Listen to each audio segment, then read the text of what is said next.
সবার সামনে জুতোর বাড়ি খাস না, দিলাম দিবি না?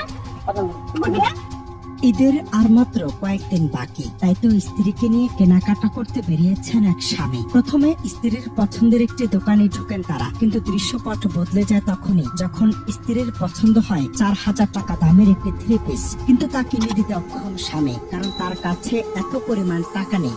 মুহূর্তে বলতে গেল দৃশ্যপট। স্ত্রী চিৎকার করে বলতে লাগলেন তার এটি লাগবে এবং এই থ্রি পিস কিনে দিতে হবে। শুধু তাই নয়, 4,000 টাকা দিয়ে থ্রি পিস না কিনে দিলে জুতা দিয়ে প্রকাশ্যে স্বামীকে পেটানোর হুমকিও দেন। যে কথা সে কাজ। স্বামী যখন বললেন পারবেন না, তখনই নিজের পায়ের জুতা খুলে স্বামীকে মারতে থাকেন স্ত্রী, আর চুপচাপ দাঁড়িয়ে এসব সহ্য করছেন স্বামী। শুনতে একেবারে অবাস্তব মনে হলেও সত্যি। সম্প্রতি এমনই এক ভিডিও ছড়িয়ে পড়েছে সামাজিক মাধ্যমে। ভিডিও দৃশ্যপট বিশ্লেষণ করলে দেখা যায় একটি দোকানে স্ত্রীর 4,000 টাকা দামের একটি থ্রি পিস পছন্দ হয়, কিন্তু মধ্যবিত্ত স্বামীর পকেটে সেই পরিমাণ টাকা না থাকায় তিনি পোশাকটি কিনে দিতে অপারগতা প্রকাশ করেন, আর তাতে মুহূর্তের মধ্যে বদলে যায় দৃশ্যপট।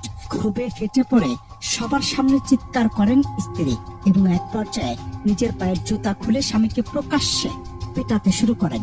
হাজারো মানুষের সামনে এমন লাঞ্ছনা সহ্য করেও সে হতভাগ্য স্বামী শান্তভাবে স্ত্রীকে বুঝিয়ে পরিস্থিতি সামাল দেওয়ার চেষ্টা করেছিলেন, যা দেখে প্রত্যক্ষদর্শীদের মাঝে তৈরি হয় মিশ্র প্রতিক্রিয়া।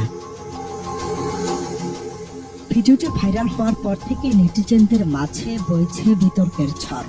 অনেকে প্রশ্ন তুলেছেন, এটি কি সত্যি কোনো বাস্তব ঘটনা নাকি সস্তা ভিউ পাওয়ার আশায় নির্মিত কোনো নাটকের অংশ? ভিডিওর সত্যতা এখনো নিশ্চিতভাবে জানা না গেলেও এর ভেতরের বার্তাটি অত্যন্ত গভীর।